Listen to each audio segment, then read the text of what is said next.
Good day guys, ganito lang gagawin natin pag naglinis tayo ng VVTi solenoid variable valve 2 in timing injection.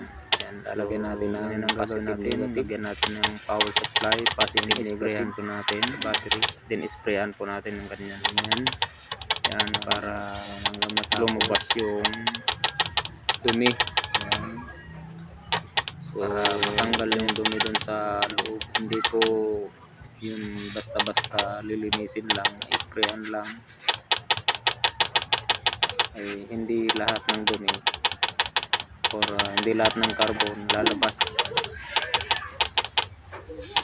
Kailangan natin siyang lagyan ng power supply para mag-function talaga siya. Ayan lang guys. Okay. Tapos na.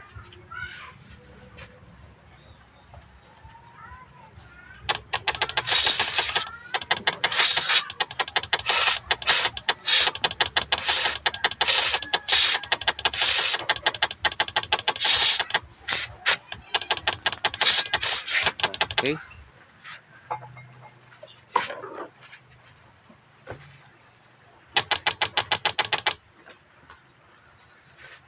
Cleaning mga paps ng